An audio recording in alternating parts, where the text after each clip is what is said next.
Hi friends, HRM का unit 3 आज हम लोग स्टार्ट करेंगे। चैप्टर का नाम है ऑर्गेनाइजेशनल चेंज। तो आपकी जो ऑर्गेनाइजेशन है वहाँ पे बहुत सारे चेंजेस होते हैं, ठीक है। तो उसको कैसे मैनेज करना है, किस किस टाइप के चेंजेस होते हैं, तो वो सारा हम इस चैप्टर में डिस्कस करने वाले हैं।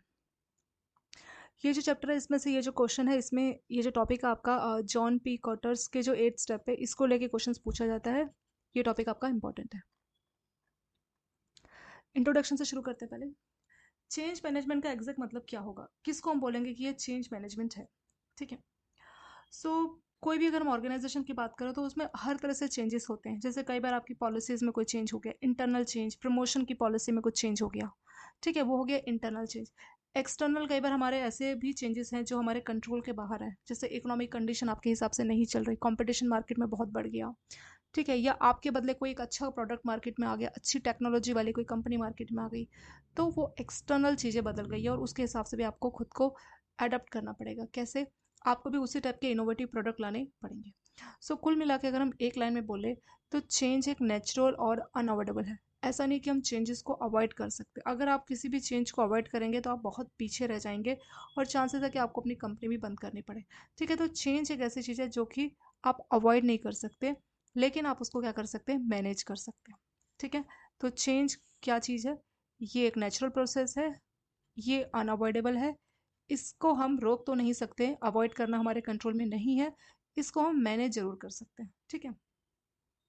जो भी एम्प्लॉय है, अगर मान लीजिए कुछ भी आप चेंजेस कर रहे हैं प्रमोशन पॉलिसी या किसी में भी, आप सिंपली उनको बताइए मत कि हम चेंजेस कर रहे हैं, क्योंकि अचानक से उनको शॉक लगेगा और शायद वो इसका रेजिस्ट करे, अपोजिशन करे, ठीक है। तो उस चेंज को आपको इम्प्लीमेंट में बहुत सारी प्रॉब्लम आने वाली है। सो बेटर ऑप्शन क्या होगा? सो बेटर ऑप्शन ये है कि आप एम्प्लॉय को इन्फॉर्मेशन देने, चेंजेस की इन्फॉर्मेशन देने से पहले उनको बताइए कि हम चेंज क्यों कर रहे हैं, उनको इसके बारे में अंडरस्टैंड करिए, उनको समझाइए, क्योंकि अगर एक बार उनको समझ में आएगा कि हाँ इस वजह से चेंज किया जा रहा है, सो वो बेटर वे में उसको समझेंगे और आपको जो है रेजिस्टेंस भी कम देखने को मिलेगी, मतलब अपोजिशन वो नहीं करेंगे। क्योंकि अचानक से आपने कुछ भी चेंज कर दिया, ज़्यादा अपने एम्प्लॉयज़ को नहीं बताया, तो प्रॉब्लम क्या आएगी कि उनको जनरली उनको रेजिस्टेंस होगा कि ऐसा क्यों किया, कोई प्रमोशन पॉलिसी अगर बदल दी तो ऐसा क्यों किया गया। तो जब तक आप उनको पूरी इन्फॉर्मेशन नहीं देंगे तो बहुत चांस है उनकी तरफ से, यूनियन की तरफ से बहुत सारी अपोजिशन आपको देखने को मिले। सो चेंज मैनेजमेंट क्या एक सिस्टमेटिक अप्रोच है, इसमें आपको सारा कुछ सिस्टम से, एक प्लानिंग से काम करना पड़ेगा, ठीक है। टू डील विथ चेंज, इसमें जो भी चेंज हुआ है उससे आपको डील करना पड़ेगा, both from the perspective of organisation and individual. तो आपको दोनों के नजरिए से देखना होगा, ऑर्गेनाइजेशन की तरफ से भी आपको देखना होगा और इंडिविजुअल लेवल पे भी देखना होगा। चेंज की अगर हम बात करें चेंज मैनेजमेंट के, तो इसके मेनली 3 अलग अलग एक्सपेक्ट्स होते हैं, 3 तरीके से आप चेंज मैनेजमेंट कर सकते हैं। पहला है अडेप्टिंग टू चेंज। इसमें क्या करना होगा आपको कि जो भी चेंज है आपको खुद को उस हिसाब से ढालना पड़ेगा, अडॉप्ट करना पड़ेगा। सेकेंड है कंट्रोलिंग चेंज। तो कई बार ऐसा भी होता है कि चेंज ऐसे होते हैं जो हमारे कंट्रोल के बाहर है, जैसे मान लीजिए आपकी कॉम्पिटिशन, ठीक है, नए प्रोडक्ट लेके आ गए, या फिर आपका जो मार्केट है, इन्वायरमेंट, वो काफी फेवर में नहीं है। तो इस तरह की जो चीजें वो आपके अपने कंट्रोल में नहीं है।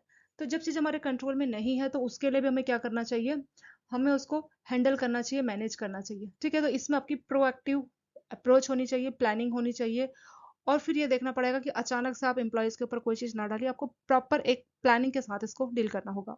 तीसरा आपका इफेक्टिंग चेंज।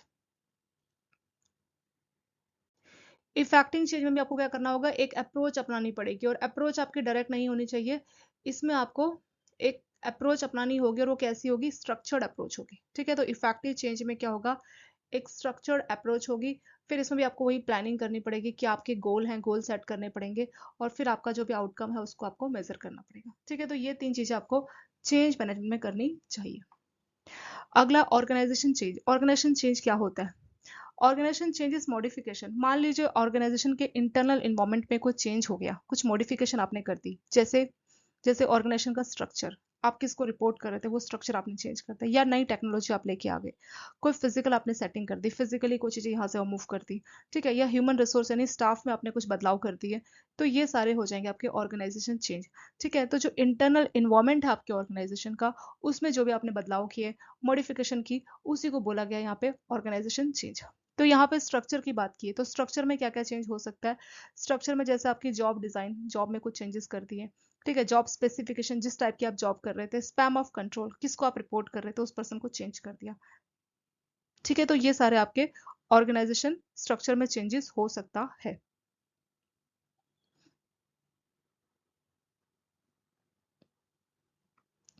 नेक्स्ट आपका change and development. Change and development क्या होगा, ठीक है, देखिए, change management is defined as methods and manner in which a company describe and implement change within both its internal and external process। तो change management एक ऐसा methods आप बोल लीजिए, एक ऐसा process बोल लीजिए जिसमें कंपनी क्या करती है, अपने इंटरनल और एक्सटर्नल प्रोसेस में क्या करती है, चेंजेस करती है, ठीक है।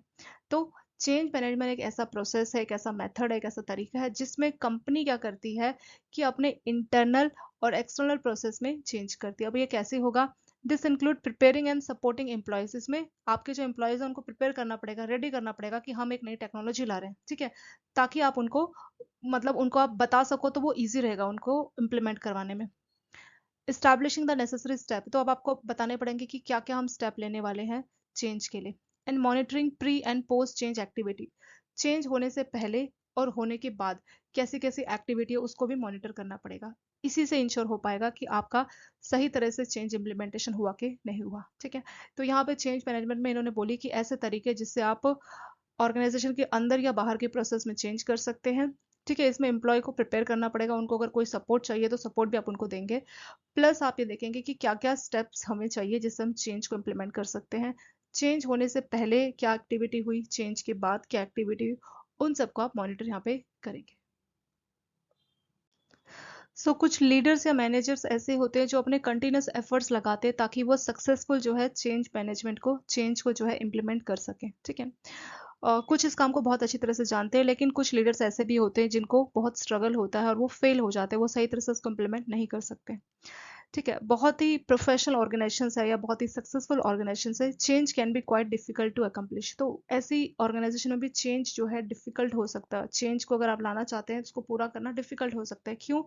Because it's like trying to change a person habit. किसी पर्सन की आदत जैसे आपको बदलनी है तो वैसे ही आपको चेंज करना है। चेंज मैनेजमेंट भी एक तरह से क्या है, किसी को कुछ ऑर्गेनाइजेशन में आप चेंज ला रहे हो तो एक तरह से आप उनकी हैबिट्स को बदलने की कोशिश कर रहे हैं, ठीक है। तो जैसे किसी की आदत बदलना इतना मुश्किल है, तो सेम ऐसे यहाँ पे चेंज मैनेजमेंट भी मुश्किल हो जाता है। तो बहुत सारे आपको क्या होता है कि अपोजिशन का सामना करना पड़ता है यूनियन की तरफ से, उन एम्प्लॉयज की तरफ से, तो काफी सारे इश्यूज हो जाते हैं। उसमें क्या करना चाहिए, इसमें क्या करना चाहिए, कैसे इसको सॉल्व करेंगे, ठीक है।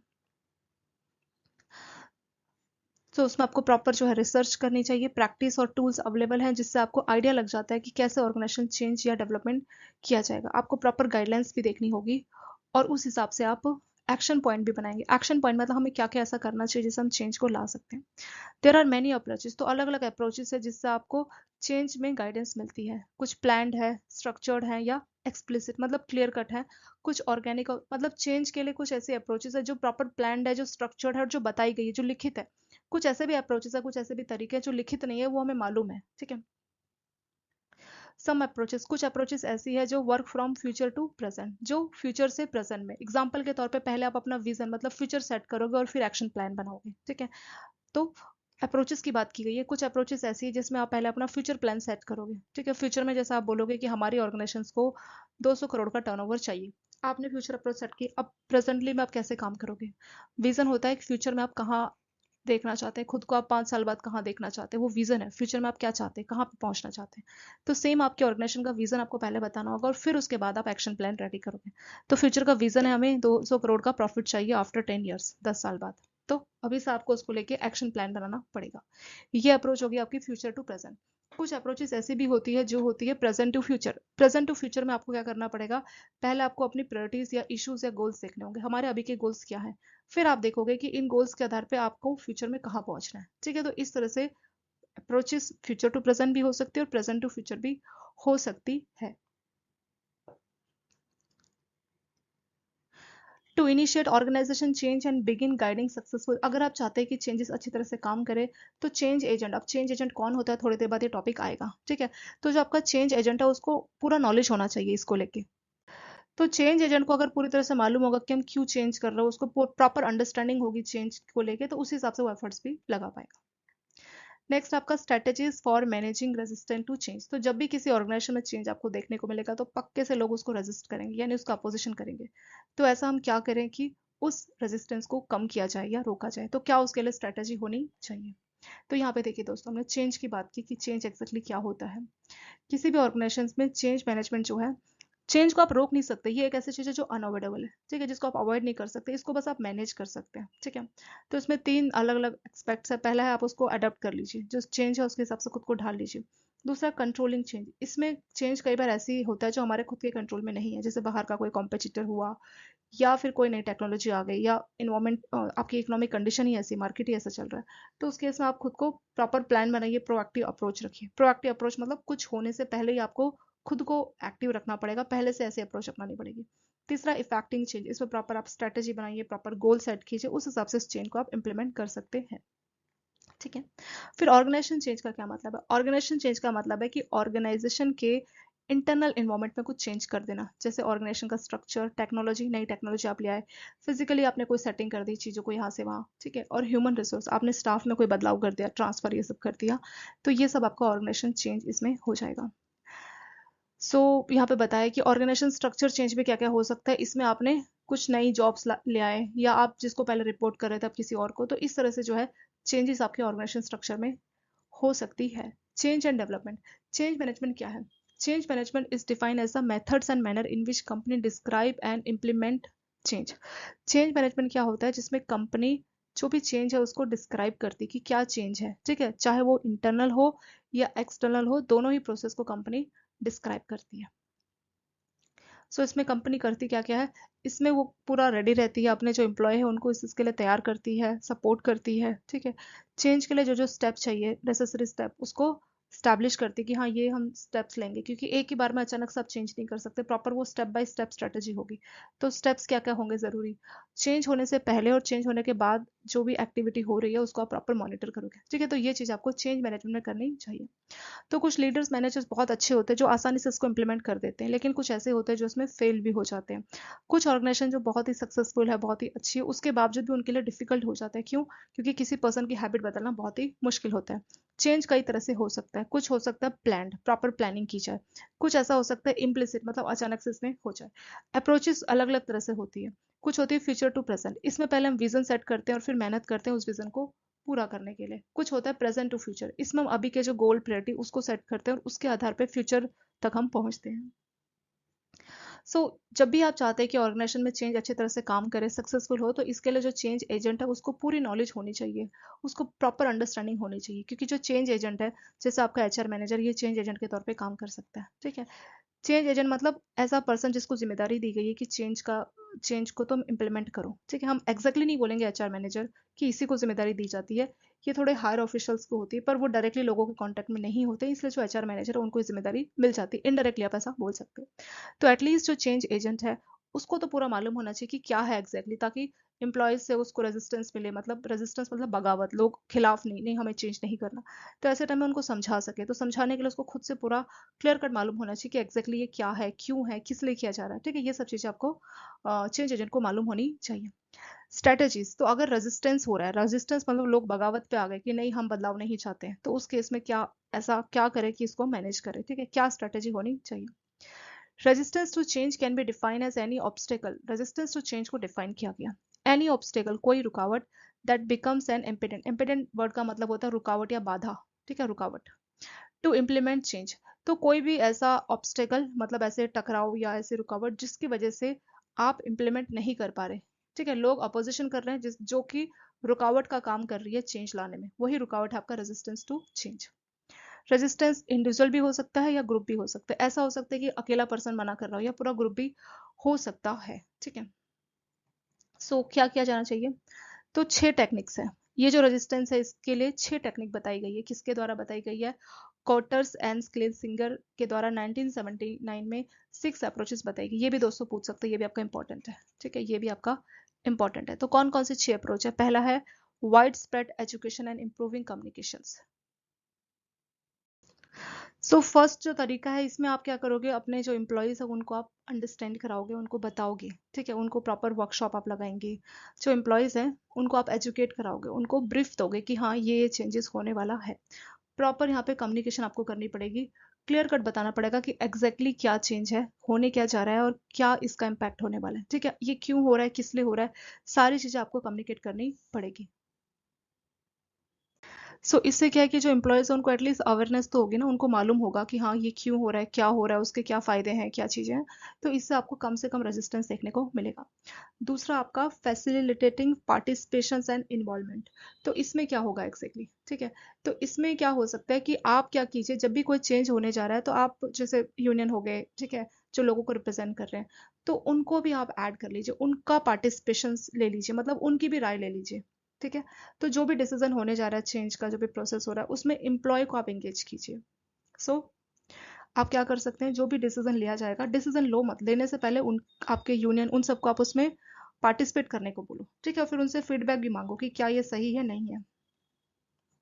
तो इससे क्या होगा, आपको आसानी होगी, आपको कम से कम अपोजिशन मिलेगा, क्योंकि कई बार यूनियन की तरफ से अपोजिशन आ जाता है कि हमसे पूछे बिना इतनी चीज़ें आपने एम्प्लॉय के लिए आपने चेंज कर दी, तो काफ़ी प्रॉब्लम क्रिएट कर सकता है।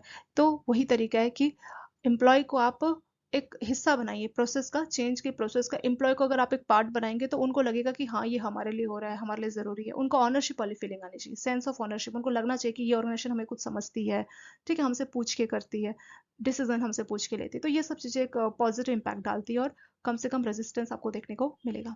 तीसरा आपका सपोर्ट एंड फैसिलिटेशंस। मान लीजिए आपने कोई नई टेक्नोलॉजी, कोई नया सॉफ्टवेयर आप लेके आ गए, तो अब आप अपने एम्प्लॉय को सपोर्ट भी दीजिए, प्रॉपर रिसोर्स अवेलेबल कराइए। एग्जाम्पल के तौर पे मान लीजिए नया सॉफ्टवेयर आया, वो काम ही नहीं कर रहा। जब वो काम नहीं कर रहा तो उसके लिए क्या होना चाहिए, कोई सपोर्ट हेडलाइन आपकी, कोई कॉल, कोई लाइंस, जिसपे जो है एक हेल्प डेस्क का सिस्टम होना चाहिए जो हेल्प कर सके। अगर एम्प्लॉय को स्ट्रगल हो रहा है तो उनको सपोर्ट प्रोवाइड होना चाहिए, ठीक है। हर तरीके का सपोर्ट है, ट्रेनिंग देके, इमोशनल सपोर्ट, टेक्निकल, उनको कोई रिसोर्स चाहिए तो मतलब उनको एक आप कोई हेल्पलाइन नंबर की, अगर किसी भी पर्सन को कोई इशू है तो यहाँ पे कॉल करके अपने प्रॉब्लम को सॉल्व कर सकते हैं। मतलब ऐसा नहीं कि अपने एम्प्लॉय को छोड़ दिया कि आप अपना खुद देखो, या नया सॉफ्टवेयर खुद से सीखो, वो नहीं होना चाहिए। प्रॉपर सपोर्ट आपको, उनको अच्छी फैसिलिटी उनको देनी चाहिए। तो डर भी कम होगा कि अच्छा नया सॉफ्टवेयर है, प्रॉपर ये हेल्पलाइन नंबर है, किसी को डाउट है तो वहां से पूछ सकता है। ट्रेनिंग भी आप इसमें दिला सकते हैं। अगला आपका agreement and negotiation. Agreement and negotiation का क्या मतलब होगा कि जो अलग अलग ग्रुप्स हैं, जैसे ग्रुप्स जो हो गए, ठीक है, उनसे एक एग्रीमेंट बनाइए कि म्यूचुअल एग्रीमेंट होना चाहिए कि कैसे चेंज को इम्प्लीमेंट किया जाना चाहिए। तो यहाँ पे म्यूचुअल अंडरस्टैंडिंग और कॉम्प्रोमाइज होगा, कुछ चीजें हम कॉम्प्रोमाइज करेंगे, कुछ आप करो। तो इस तरह से एक नेगोशिएशन, एक बातचीत होनी चाहिए प्रॉपर, आपकी ऑर्गेनाइजेशन के बीच में, ठीक है, प्लस आपके जो एम्प्लॉय है उनके बीच में। ऑर्गेनाइजेशन और आपके एम्प्लॉय, एम्प्लॉय को कौन रिप्रेजेंट कर रहा है, शायद यूनियन रिप्रेजेंट कर रहे होंगे। तो प्रॉपर एक नेगोशिएशन, बातचीत होनी चाहिए, और फिर जो है एक प्रॉपर एग्रीमेंट होना चाहिए। और ऐसी सिचुएशन होनी चाहिए जो दोनों के लिए विन विन सिचुएशन हो। विन विन मतलब किसी को भी लॉस ना फील हो, ना ऑर्गेनाइजेशन को, ना ही एम्प्लॉय को ऐसा फील हो कि हमारे साथ तो बहुत अत्याचार हो गया, ठीक है। तो दोनों के लिए विन विन सिचुएशन आपके नेगोशिएशन के थ्रू, एग्रीमेंट के थ्रू उसको पूरा किया जा सकता है। नेक्स्ट तरीका है कोऑप्टेशंस एंड मैनिपुलेशंस। तो कोऑप्टेशन या मैनिपुलेशन का मतलब क्या होगा, आप क्या कीजिए कि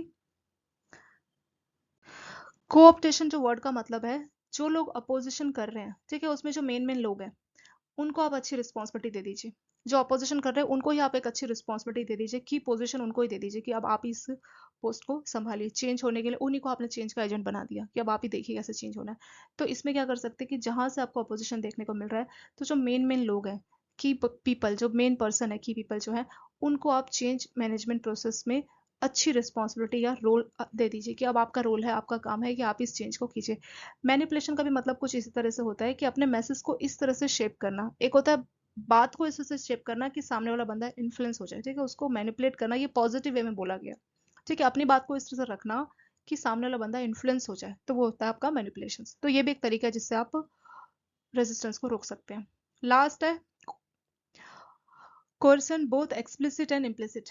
ये जो वर्ड होता है कोर्सन, इसका मतलब होता है फोर्स से, प्रेशर से, ठीक है। तो इसमें आप एक्सप्लिसिट मतलब होता है क्लियर कट आप उनको बताओ, इम्प्लिसिट मतलब आप क्लियर कट उनको बोलो मत, पर सिचुएशन ऐसी क्रिएट करो कि सामने वाले को फील हो जाए कि ये हमारे ऊपर थोड़ा सा प्रेशर है, ठीक है। तो इसमें क्या क्या किस तरह से आप प्रेशर दे सकते हैं, जैसे आपने बोला कि अगर तुम नहीं, जो एक्सप्लिसिट है इसमें तो आप क्लियर कट बोलोगे कि अगर तुम नहीं मान रहे चेंज तो इसमें आपकी जॉब भी जा सकती है, या आपका जो प्रमोशन है वो रुक भी सकता है। तो ये हो गया आपका एक्सप्लिसिट, जहाँ पे आपने क्लियर कट बता दिया, ठीक है। या फिर इम्प्लिसिट में आप क्लियर कट तो नहीं बोलोगे, लेकिन जो है आप एक तरह से इंडिकेशन दोगे इनडायरेक्ट वे में कि सामने वाले को लगेगा कि अगर मैं चेंजेस नहीं करूंगा तो मुझे प्रॉब्लम आ सकती है। जैसे आपने किसी ट्रांसफर के लिए या लीव के लिए अप्लाई किया, जो पहले आपकी पास या सैंक्शन हो चुकी थी पर उसको अचानक से कैंसिल करवा दिया। ठीक है, तो इस तरह से आपको इनडायरेक्ट वे में इंडिकेशंस दी गई है कि अगर आप तुम चेंज को नहीं मानोगे तो प्रॉब्लम हो सकता है। तो ये फोर्सफुली किया जाता है, लेकिन ये मेथड शॉर्ट टर्म में तो काम आता है पर लॉन्ग टर्म में ये काम नहीं आता। क्यों? क्योंकि शॉर्ट टर्म में तो चलो जॉब चाहिए थी, ईएमआई जा रही थी तो मान गए, पर लॉन्ग टर्म में ये एक नेगेटिव वर्क इन्वायरमेंट भी क्रिएट कर सकता है। तो हमेशा इस मेथड को यूज करने से पहले आपको देखना चाहिए कि क्या है, किस तरीके की आपका मतलब किस तरीके का आपका एम्प्लॉय है। ठीक है, तो कोटस के जो 6 तरीके हैं जिससे आप चेंज के रेजिस्टेंस को कम कर सकते हो, ये काफी इंपॉर्टेंट है दोस्तों। ठीक है, ये मैंने आपको पे बताया।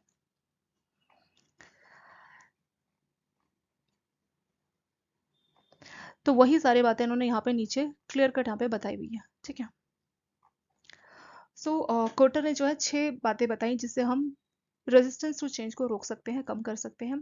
रेजिस्टेंस टू चेंज का मतलब है कि अ, ऐसी रुकावटें, ऐसी बाधाएं, ऐसे ऑब्स्टेकल जिसकी वजह से आप चेंज इंप्लीमेंट नहीं कर सकते, जिस जो आपके रास्ते में रुकावटें पैदा करती है। तो 6 प्रिंसिपल कौन कौन से हैं, मतलब 6 तरीके कौन कौन से हैं। पहला है कि आप अपने जो भी एम्प्लॉय है उनको एजुकेशन दीजिए, उनको कम्युनिकेट कीजिए, बताइए कि हाँ इस तरह से चेंज किया जा रहा है। सेकेंड है उनका पार्टिसिपेशन, मतलब जो मेन यूनियन के लोग हैं या जो मेन पर्सन है उनको आप इन्वॉल्व कीजिए कि ऐसा डिसीजन लिया जा रहा है, चेंज किया जा रहा है, तो क्या है आपका फीडबैक, क्या है, तो उनको भी आप इन्वॉल्व कीजिए। तीसरा सपोर्ट एंड फैसिलिटेशंस, तो चेंज मान लीजिए कोई टेक्नोलॉजी चेंज हो रही है, कोई नया सॉफ्टवेयर आ रहा है, तो प्रॉपर आप सपोर्ट दीजिए, ट्रेनिंग प्रोवाइड कराइए, या कोई हेल्पलाइन नंबर, किसी को डाउट है, मे आई हेल्प यू, इस तरह के जो डेस्क है रखिए जिससे एम्प्लॉय को एक सपोर्ट फील हो। एग्रीमेंट एंड नेगोशिएशन, यहाँ पे क्या है कि बातचीत कीजिए, प्रॉपर नेगोशिएशन में बातचीत कीजिए, एग्रीमेंट कर लीजिए, ताकि दोनों के लिए, ऑर्गेनाइजेशन प्लस एम्प्लॉय दोनों के लिए विन विन सिचुएशन हो। कोऑप्टेशन एंड मैनिपुलेशंस, कोऑप्टेशन में एक्जेक्टली क्या होगा कि जो अपोजिशन कर रहे हैं, तो वो जो मेन मेन लोग जो अपोजिशन कर रहे हैं उन्हीं को आप पोस्ट दे दीजिए कि अब आप चेंज एजेंडा आप ही की जिम्मेदारी है। मैनिपुलेशन का मतलब होता है कि अपनी बात को इस तरह से रखना कि सामने वाले बंदे को आप इन्फ्लुएंस कर सको। लास्ट आपका कोerसन, कोerसन मतलब जोर जबरदस्ती, फोर्सफुली आप अपनी बात रख रहे हैं। तो ये दो तरह से हो सकता है, एक्सप्लिसिट और इम्प्लिसिट। एक्सप्लिसिट मतलब क्लियर कट आप उनको बताओगे कि अगर आप चेंज नहीं मानोगे तो आपको जॉब से रिजाइन निकाल दिया जाएगा या आपकी प्रमोशन रोक दी जाएगी। इम्प्लिसिट है कि आपने ऐसा सिनेरियो क्रिएट किया जहां पर आप डायरेक्टली नहीं बोल रहे पर इनडायरेक्ट वे में आप सामने वाले को फील करा रहे हैं कि अगर तुम नहीं मानोगे तो कुछ ना कुछ प्रॉब्लम हो सकती है। ठीक है, तो ये 6 तरीके होते हैं जो कि चेंज को रेजिस्ट करने से हेल्प कर सकते हैं। ठीक है, रेजिस्टेंस को कम करवा सकते हैं। अगला है आपका emerging change initiative in banking industries. तो बैंकिंग में जो चेंज हुआ, इमर्ज हुआ, तो उसको लेके क्या क्या बोला गया।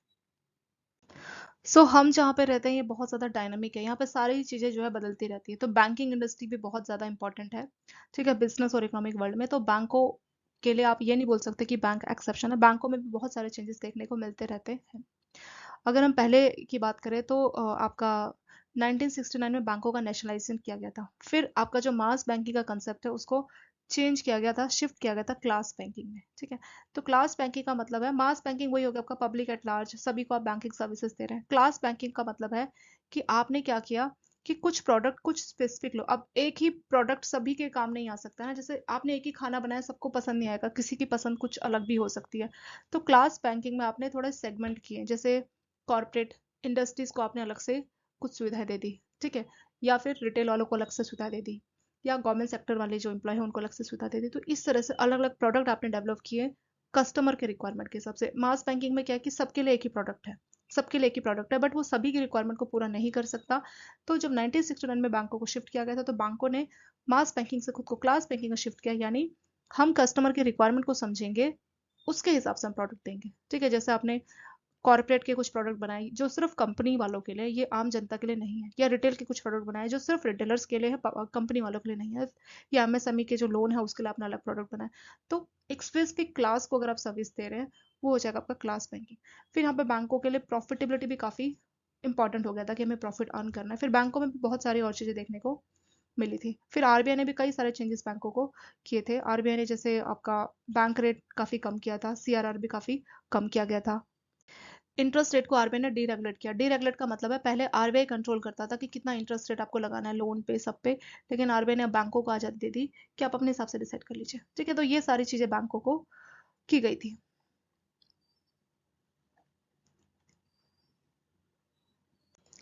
उसके अलावा बैंकों में भी कई नए नए प्रोडक्ट आए, जैसे यूनिवर्सल बैंकिंग, मतलब हर टाइप के कस्टमर को सर्विसेज देना। एनीवेयर एनी टाइम बैंकिंग, जैसे टेलीफोन से या एटीएम से भी आप बैंकिंग सर्विसेज अवेल कर सकते हो। तो ये सारे चेंजेस भी बैंकों में देखने को मिले थे। और बैंकों में क्या हुआ था, आपका मर्जर एंड एक्विजिशन भी देखने को मिला। तो ये भी क्या एक तरह से चेंजेस किया जा रहा था, वर्टिकल मर्जर या horizontal merger. So horizontal and vertical merger में डिफरेंस क्या होता है? हॉरिजॉन्टल मर्जर का मतलब है दो कंपनी जो सेम टाइप के प्रोडक्ट बना रही है। एग्जांपल के तौर पे मान लीजिए दो बैंकों को आपने मर्ज किया, एक है पीएनबी बैंक और एक है मान लीजिए बैंक ऑफ बड़ौदा। तो दोनों क्या बैंक है, सेम टाइप की सर्विसेज दोनों देते हैं। तो ये हो जाएगा हॉरिजॉन्टल मर्जर, जहाँ पे सेम टाइप की एक्टिविटी करते हैं। पंजाब नेशनल बैंक भी बैंकिंग सर्विसेज देता है, बैंक ऑफ बड़ौदा भी बैंकिंग सर्विसेज। तो ये हो जाएगा हॉरिजॉन्टल मर्जर, जहाँ पे जिन कंपनीज का मर्जर किया जा रहा है वो सेम टाइप का बिजनेस करती है, ठीक है। या दो हॉस्पिटल्स, जो अलग अलग हॉस्पिटल है, दो हॉस्पिटल को आपने मर्ज कर दिया। या दो अलग अलग कार की कंपनीज है, मान लीजिए हीरो या होंडा अलग अलग हुआ करती हो, स्टार्टिंग से अलग हो, और हीरो और होंडा दोनों जो आपके ये बाइक ये सब बनाती है, ठीक है, मोटर, उसमें जो डील करती है, तो उनको मर्ज किया जाए। मतलब सेम टाइप की इंडस्ट्रीज को अगर मर्ज किया जाएगा तो वो हो जाएगा आपका हॉरिजॉन्टल मर्जर। वर्टिकल मर्जर में क्या होता है कि यहाँ पे मान लीजिए कोई होलसेलर है, मान लीजिए कोई फैक्ट्री है, ठीक है, ये कहीं से कुछ सामान लेती है, इसको अपना प्रोडक्ट बनाने के लिए कुछ सामान चाहिए, ठीक है, तो ये सप्लाई किसी और से लेती है, ये दूसरी कंपनी है। तो जब इन दोनों को मर्ज कर दिया जाएगा तो वर्टिकल मर्जर में ऐसी कंपनी को मर्ज किया जाता है जो कंपनियां एक दूसरे पर डिपेंड होती है। जैसे मान लीजिए आपको आपकी कोई फूड की इंडस्ट्रीज है, ठीक है, फूड इंडस्ट्रीज में आप क्या करते हैं, एग्रीकल्चर की प्रोडक्ट आप लेते हैं, और एक एग्रीकल्चर कंपनी अलग है जो एग्रीकल्चर से प्रोडक्ट लेके आपको बेचती है। तो ये जो एग्रीकल्चर कंपनी है जो आपको प्रोडक्ट बेचती है, और फूड कंपनी जो फूड बना के प्रोसेस करके बेचती है, इनको अगर मर्ज किया जाएगा ना, ये होगा वर्टिकल मर्जर, ठीक है। तो वर्टिकल मर्जर में ऐसी कंपनी का मर्ज किया जाता है जो एक दूसरे पर डिपेंड होती है। किस तरह से? या तो एक कंपनी दूसरे की सप्लाई चेन होगी, ठीक है, उससे प्रोडक्ट ले रही होगी, तो वो हो जाएगा वर्टिकल मर्जर। हॉरिजॉन्टल मतलब सेम टाइप की कंपनी का अगर मर्जर किया जाएगा तो वो हो जाएगा हॉरिजॉन्टल मर्जर। दोनों में फायदा क्या होगा? हॉरिजॉन्टल में क्या हो रहा है कि सेम टाइप की कंपनी का मर्जर हो गया तो थोड़ा सा कंपटीशन कम हो गया, अब दोनों मिलके काम करेंगे तो कंपटीशन कम हो जाएगा। इसका क्या फायदा होगा? इसका कंट्रोल ज्यादा अच्छा होगा। पहले आप किसी दूसरी कंपनी से एग्रीकल्चर प्रोडक्ट ले रहे थे, अब आपने खुद में मर्ज कर लिया तो वो आपकी खुद की कंपनी होगी, तो अच्छा कंट्रोल हो गया, आप अच्छे से और काम कर सकते हैं, ठीक है। तो यही होता है आपका हॉरिजॉन्टल एंड वर्टिकल मर्जर। इसके अलावा और क्या क्या चेंजेस किए गए थे? और अगर हम बैंकों की बात करें तो यहाँ पे बीएसआरबी को जो है चेंजेस किया गया था, और गवर्नमेंट ने आज़ादी जो है इंडिविजुअल बैंकों को दे दी गई थी कि आप अपना खुद से जो है अपने हिसाब से कितनी क्वालिफिकेशंस कितना स्किल्स होना चाहिए उस हिसाब से आप अपनी हायरिंग खुद से कर सकते हैं। तो पहले ऐसा नहीं था। पहले बीएसआरबी यानी बैंकिंग सर्विस रिक्रूटमेंट बोर्ड है, उसमें गवर्नमेंट ने उसको क्या किया, एबलिश यानी खत्म किया, ठीक है। ये सब चीज़ें की गई है। और कुछ यहाँ पे चेंजेस हुआ, वीआरएस वॉलंटरी रिटायरमेंट जो स्कीम है उसमें भी चेंजेस किया गया था, और इसका मेन पर्पस यही था कि ऐसे एम्प्लॉयर है जिनको प्रॉपर नॉलेज हो, ठीक है। तो वीआरएस की स्कीम को इसलिए लाया गया था कि मान लीजिए कंप्यूटर आ गया है तो बहुत से लोग जो 20 साल 30 साल बैंकों में काम कर रहे हैं, 20 साल 15 साल, उनको कंप्यूटर का आइडिया नहीं है, तो आप उनको वॉलंटरी रिटायरमेंट स्कीम का ऑप्शन दे सकते हैं जिसके थ्रू वो एग्जिट करके जा सकते हैं, ठीक है। तो ये सारी चीजें यहाँ पे की गई थी। सो नेक्स्ट टॉपिक है responsibility for managing change. Change को मैनेज करने की जिम्मेदारी किसके ऊपर है, ठीक है। The employer doesn't have a responsibilities, जो एम्प्लॉयज आपकी ऑर्गेनाइजेशन की उनकी जिम्मेदारी नहीं है कि वो चेंज को मैनेज करें। तो उनकी जिम्मेदारी क्या है? The employer responsibility is no other than to do their best. तो उनका है कि अपना काम जो है अच्छी तरह से करे, जो भी चेंज हुआ है उसको अच्छी तरह से अपनाए, ठीक है। और अपनी काम को वो कैसे कर रहे हैं वो हर पर्सन टू पर्सन वेरी कर सकता है। कई सारे फैक्टर्स होते हैं, जैसे आपकी हेल्थ कैसी है, कितना मैच्योरिटी है आपके अंदर, कितनी स्टेबिलिटी है आपके काम में, एक्सपीरियंस कितना है, पर्सनैलिटी कैसी, मोटिवेशन। तो ये सारे फैक्टर्स है जो इंडिविजुअल की, एम्प्लॉय की अपनी रिस्पॉन्सिबिलिटी है, पर चेंज मैनेज करना किसकी रिस्पॉन्सिबिलिटी है, ठीक है। सो responsibility for management, managing change is with management. तो जो आपकी मैनेजमेंट है, जो ऑर्गेनाइजेशन के एग्जीक्यूटिव है, उनकी जिम्मेदारी है, ठीक है। उनको जो है चेंज को मैनेज करना उनकी जिम्मेदारी है। तो manager has a responsibility to facilitate and enable change and understand the situation from objective stand point and help people understand the. तो यहाँ पे इनको चाहिए कि वो चेंज में जो जो चीज़ें आ रही लोगों के हिसाब से उसको समझे, क्या एम है क्या है, तो उसको पॉजिटिव वे में उनको रिस्पॉन्ड करना चाहिए। इसमें जो है मैनेजर का रोल बताया गया है कि उनको चाहिए कि जो भी चेंज होने जा रहा है वो कम्युनिकेट करे, ठीक है। और सो जनरली जो है मैनेजमेंट एचआर मैनेजर को ही बोलती है कि तुम चेंज एजेंट का काम कर लो। चेंज एजेंट को जिम्मेदारी दी गई है कि जो भी चेंज होने जा रहा है लोगों को उसके बारे में आप बताइए। तो ये जिम्मेदारी चेंज मैनेजमेंट की, चेंज एजेंट की होती है। रिस्पॉन्सिबिलिटी फॉर चेंज, रिस्पॉन्सिबिलिटी किसके ऊपर है? क्या इंडिविजुअल के ऊपर है? नहीं, जो आपके एम्प्लॉय है उनकी जिम्मेदारी नहीं है। एम्प्लॉय की जिम्मेदारी कि अपने काम को अच्छी तरह से करे। ये भी डिपेंड करेगा कई फैक्टर्स पे कि आपकी हेल्थ कैसी है, आप कितने एक्सपीरियंस्ड है, ठीक है, कितने सालों से आप काम कर रहे हैं, आपकी पर्सनैलिटी कैसी है, आपका मोटिवेशन क्या है, क्या आप बहुत ज़्यादा मोटिवेटेड है, तो ये आपकी अपनी जिम्मेदारी है, ये आपकी अपनी रिस्पॉन्सिबिलिटी। लेकिन चेंज मैनेजमेंट की जिम्मेदारी किसकी है? चेंज मैनेजमेंट की जिम्मेदारी है आपके मैनेजमेंट की और आपके एग्जीक्यूटिव की। तो ज़्यादातर जो एग्जीक्यूटिव है उनको चाहिए कि जो भी चीज़ें बदल रही है उसकी इन्फॉर्मेशन प्रॉपर जो है अपने एम्प्लॉयज़ को कम्युनिकेट करें। और यहाँ पे ये जिम्मेदारी जनरली वो एचआर मैनेजर को देते हैं कि तुम जो है चेंज एजेंट बन के काम करो। सो चेंज एजेंट से हम लोग दोस्तों पार्ट 2 में डिस्कस करेंगे। ठीक है, पार्ट 1 आपका यहाँ पे हो चुका है कंप्लीट। जो टॉपिक इंपॉर्टेंट थे मैं आपको साथ साथ वो बताती चली हूँ। ठीक है, और जो पार्ट 2 है, पार्ट 2 में इस चैप्टर को हम कंप्लीट करेंगे। और thank you so much for watching this video.